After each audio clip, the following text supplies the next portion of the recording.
So we're back down here at Las Vegas Federal Courthouse in Las Vegas. It's the trial for Eric Parker, Stephen Stewart, Scott Drexler, and Ricky Loveland. We're in our lunch break right now. We got Eric Parker back on the stand after that lengthy sidebar we had when the government was objecting to all of Eric Parker's testimony. The judge, after that lengthy sidebar and break, we got Eric Parker back on the stand. The first question she asked Eric Parker, and this is not with the witnesses or the jurors yet back in there, she asked him, does he want to continue testifying?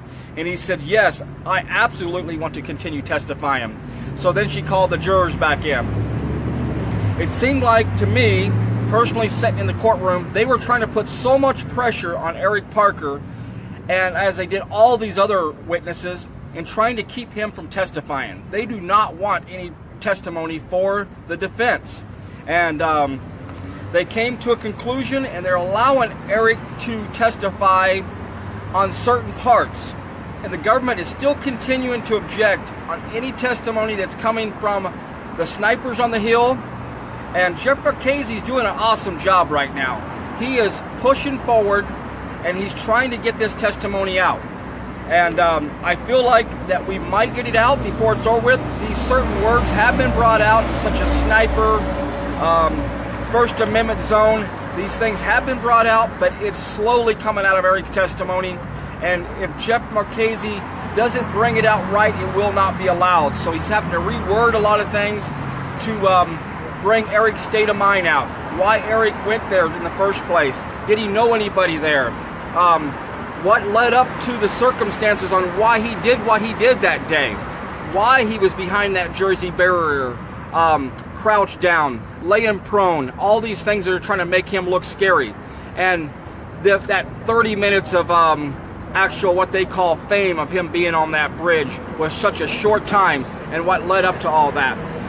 They didn't even want him to bring up a telescope, testify about it, that he could look through it, and he looked up on that mesa where the snipers were. That was objected to, and that's where we kind of left off at lunch. We're hoping when we get back, this part of the testimony will come out.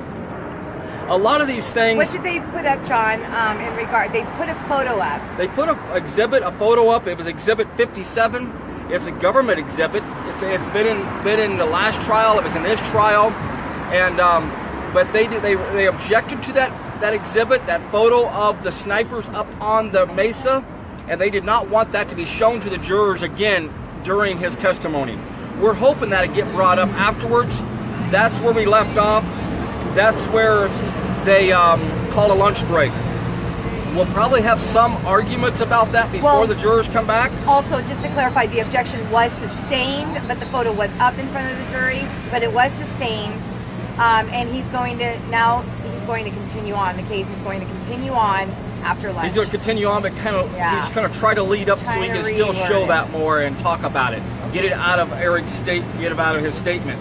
One thing that was brought up is about, and I always had this question, is the government brought it up in testimony in the last trial. They claimed Eric Parker called the stockyard and made threats of some sort and talked to them for some sort of time. They would not let him explain that. This time, it got explained that he did, yes, call the stockyard where the cattle were supposed to be taken to after the BLM impounded them. I think that stockyard was in Utah. Euclid.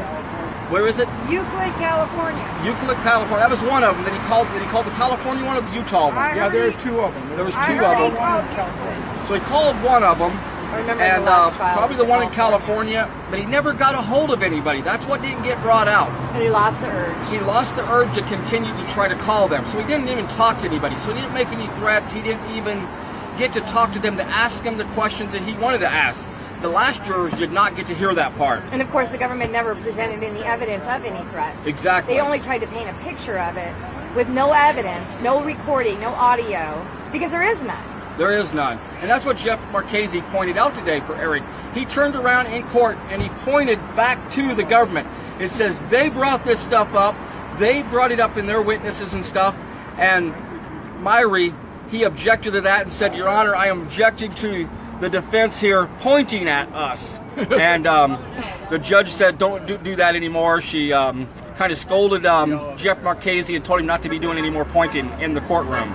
So that was interesting there too. We had a couple more sidebars. Each one of these sidebars have been quite lengthy. That longest one, I'm guessing, lasted almost 20 minutes. 20-25, because it was about 20 minutes when I got there. There was another 5 to 10 more minutes. Yes. It was like 25 almost. 30. Lasted quite a while. Yeah. And this last one lasted another 5 or 10 minutes or so, I think. But it was some quite lengthy sidebars. They're doing some arguing behind the scenes there. And they're trying to stop this totally. I noticed one of the jurors, and I don't know if this means anything or not, but juror number 8, when he came into the courtroom this morning, he had a pamphlet in his pocket, and I was trying to look at it. It was some kind of book or pamphlet, and it had some kind of picture on it. At first, I thought it was a pocket constitution of some sort, but I couldn't see it very clearly. But I noticed when he left the courtroom and he came back, he didn't have it any longer in his pocket. So that was kind of interesting to see that he was also carrying something in his pocket. That I know Andrea Parker had some updates earlier, and I'm sure she's done it more. It's below this video detail. right now. Okay, go watch hers. Hers is probably more in detail on some of the things. She takes very good notes. One thing I wanted to comment on is after Eric retook the stand afterwards, he bowed his head for quite some time and prayed before the jurors were called back into the room. So that's where we're at. We're fixing to go back up to court. We're going to hear the rest of Eric's testimony this afternoon. I don't know if it'll go into Monday or not, and we're hoping that Scott Drexler takes the stand. And that looks like our only the 2 witnesses we're going to have for this, for the ending of this trial. And just to clarify, we did do an earlier video this morning. If you haven't seen it yet, John Lamb and Andrea Parker were on a video earlier this morning. So we did a mid-morning break video, just a short one if you want to go back and see that. And then there's Andrea Parker's video that she just did a few minutes before we came out here. We were having lunch. We apologize, but we didn't know what was happening yet. But we're having lunch, but here we are again. So you have Andrea Parker's video, mid-morning break video, and now you have this video as well. Thanks again, everybody, for joining us. If you can, go online, find out how you can impeach Judge Navarro. There's a place on Facebook and different online sites that you can sign that petition to impeach Judge Navarro and get more attention to this. We want all the signatures we can get for that. We do have a large sign out here. We're having a hard time keeping it up today. But we'll have some better stuff maybe Monday. I'm going to go pick up some stuff from Home Depot or Lowe's to build a better stand for Monday. We'll be back down here on Monday. There will be no court tomorrow. We'll try to have you an update if we can this evening to let you know. There's some very exciting stuff happening in the courtroom.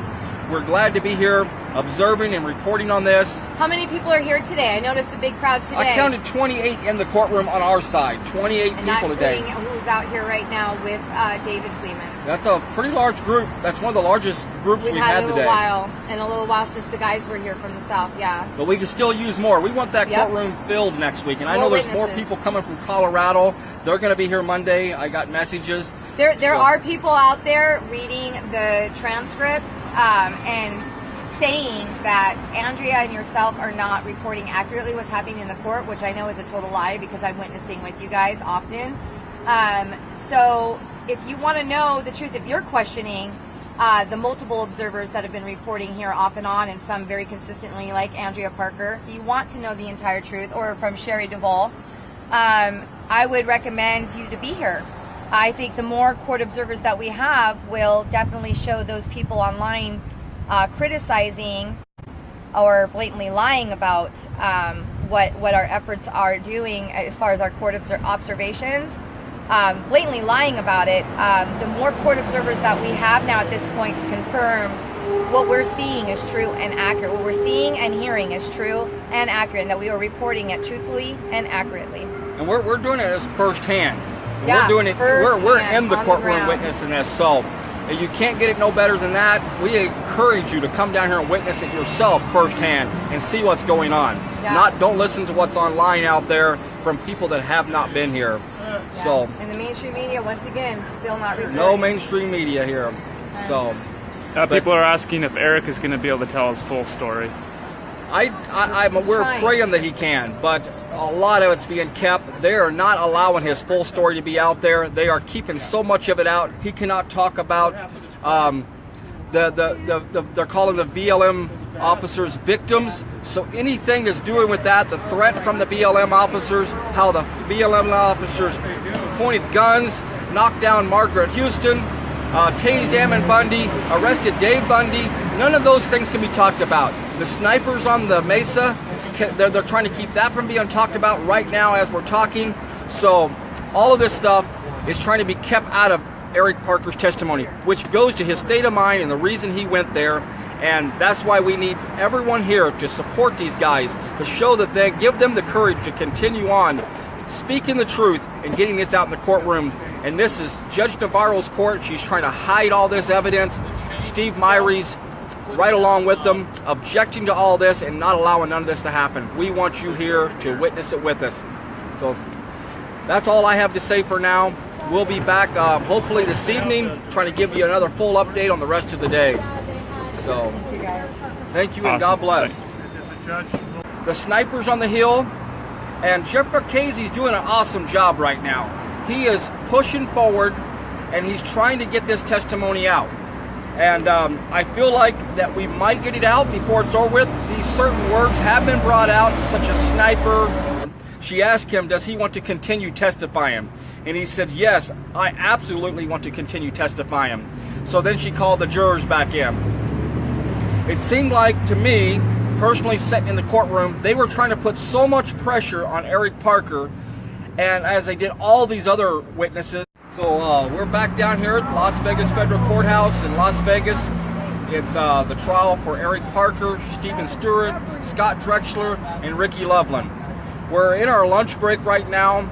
We got Eric Parker back on the stand after that lengthy sidebar and trying to keep him from testifying. They do not want any testimony for the defense. And they came to a conclusion, and they're allowing Eric to testify on certain parts. And the government is still continuing to object on any testimony that's coming from when the government was objecting to all of Eric Parker's testimony. The judge, after that lengthy sidebar and break, we got Eric Parker back on the stand. The first question she asked Eric Parker, and this is not with the witnesses or the jurors yet back in there,